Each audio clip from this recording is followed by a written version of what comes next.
Sai, la storia del pesce cane era una balla. Una balla? Sì. E perché? Così. Ma adesso non ci pensare. Chiuso. When a film nerd sees a conversation that's staged and shot like this, excitement kicks in. Ti ha servito almeno?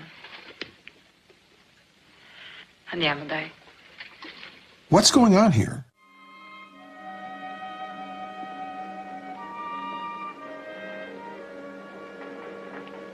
L'Avventura by Michelangelo Antonioni has been a canonized classic since it premiered at Cannes in 1960. It was both booed and praised, winning a special jury award. It hasn't lost any of its power to startle us, I think. That's partly because it poses many mysteries. Most famously, the film asks, what happened to Anna, the young woman who disappears on L'Isla Bianca Island? What led up to that disappearance? These are questions of plot, and they'd be central for a more conventional film. But there are also mysteries of character. What made Anna tick? What did she want from life, from her affair with Sandro? Come to think of it, what sort of person is he?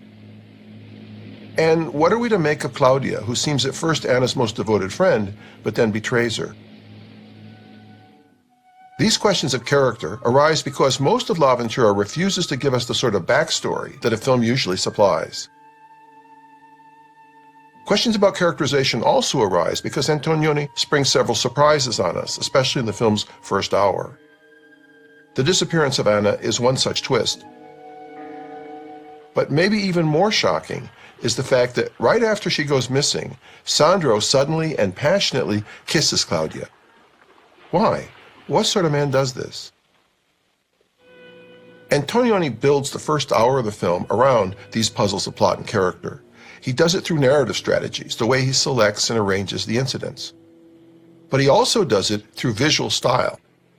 His organization of the action in its setting, adjusted to specific choices of camera angle and distance, yields less information than we usually get. He holds back access to what the characters are thinking and feeling at a given moment. He's interested in psychology, but instead of making it plain and easy for us to understand, I think he wants us to speculate on the personalities of his three main characters. We're asked to fathom and judge characters who seem to have lost the capacity to reveal their inner lives to each other. The normal way to stage and shoot a drama, in Hollywood film as elsewhere, is to highlight characters' actions and reactions. Filmmakers have developed specific techniques to let us in on characters' inner lives. Even when we don't get dream sequences or voiceovers, we usually get actors emoting. Their faces, gestures, and dialogue signal what they're thinking and feeling. Accordingly, medium shots and close-ups, along with shot-reverse shot editing, make sure we see everything we need to understand the action moment by moment. Antonioni had been experimenting with playing down character reactions for about 10 years before he made L'Avventura. In several films, he relied on lengthy shots, sometimes at a considerable distance from his characters, to choreograph characters concealing their reactions from others. At the limit, he even boldly concealed the characters' reactions from us. The stylistic strategy of blocking our access to characters' mental life is pushed further in L'Avventura. The bulk of the film's first hour takes place on Corrado's cruiser and then on L'Isla Bianca. It's here, in the magnificent seascapes and the ominous but monumental volcanic island, that Antonioni mobilizes several visual strategies for keeping his characters at arm's length and teasingly opaque. There are most evidently the long shots. They might be justified partly as picturesque tourism, but once the island exploration begins, the landscape swallows up the characters. Then there are the main characters. The idle rich, loafing, playing solitaire, flirting, are easy enough to read, and in early moments on shipboard, Claudia smiles indulgently at what these jaded one-percenters say. Che cosa vuoi, Raimondo? Vuoi me? A quest'ora. Addio? No, Claudia, resta, non c'è nessun idillio. But once Anna disappears, people become surprisingly impassive. Sandro is far from distraught. The others seem more puzzled and annoyed than upset. Above all, The sudden kiss leaves Claudia at a loss. Her expression, as Sandro turns away, isn't indignant or shocked, but numb, a little confused. We have to read a range of possible emotions in Claudia's face. Later, when Claudia finds the blouse Anna's given her, she again expresses little more than a blank stare. Antonioni has a more unusual strategy for tamping down character reaction. In the film's first hour, he mostly avoids handling conversations in shot-reverse shot, that habit of cutting back and forth between people in a conversation. During the 1940s, some directors had developed an alternative to shot-reverse shot. In Hollywood and elsewhere, characters could be arrayed in depth and facing front. This staging technique allows us to see action and reaction in a conversation, but it also means that characters aren't facing each other in a natural way. One is talking, sometimes for quite a while, to the other's back. Antonioni sometimes uses this scheme, but he often modifies it with a different effect. He has his conversing characters take turns pivoting. One character's face is visible, turned toward us, while a second one is turned away. Then that second character will turn to us, just as the first one turns away. This stylistic choice, which is common throughout the first stretch of the film, assures that we'll notice whichever character is facing us. It's probably a little more realistic than the all faces front option, but it denies us a chance to compare reactions simultaneously. One character's facial expression is always hidden from us. Maybe the film's most striking strategy for keeping us at arm's length from the characters is Antonioni's willingness to hold the shot on their backs. In one way, letting the characters turn from us makes for condensed storytelling. We can see what the character sees without a cut to an optical point of view. We're attached to the primary characters without cuts to others.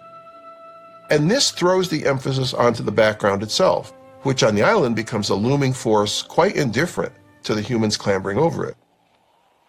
But with Antonioni's long takes, this strategy also denies us a reaction shot. It's as if we watched the courtyard and rear window over James Stewart's shoulder and never saw his exact viewpoint or his responses. In addition, with characters turned from us, we must look for other clues to their responses.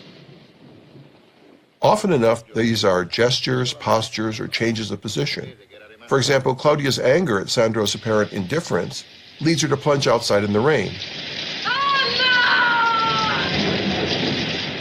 Her rigid, clenched body against the sky eliminates the need for a close-up of her face.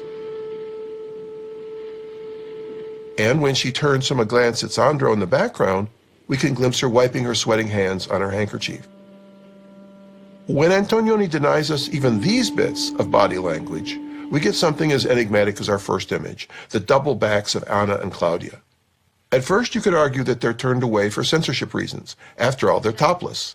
But they quickly wriggle into their shirts, and their conversation goes on for almost a minute. And it's a fairly important conversation, as it bears on Anna's capricious lie about the shark. Maybe a hint about her expression when she tells Claudia might help us understand why she provoked the other vacationers, but we get nothing but two backs. It wouldn't be accurate to say we don't have any outbursts of feeling in this first hour of L'Avventura. We see Sandro and Claudia on a hilltop.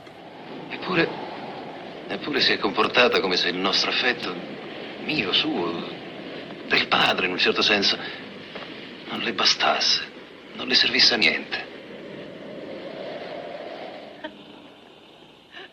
And we do get frontal coverage when Claudia finally breaks down in tears of grief when Anna seems definitely gone. But these moments gain their power exactly because they break the detached, opaque surface of the scenes around them. In the film's second long part, starting roughly when Sandro joins Claudia during a train trip, Antonioni revisits many of these strategies.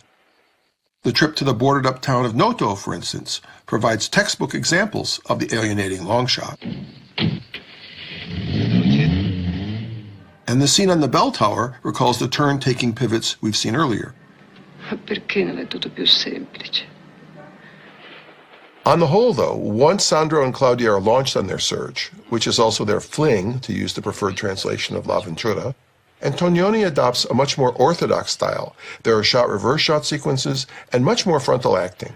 Non sei contenta? Hai un'avventura nuova. Ma cosa dici?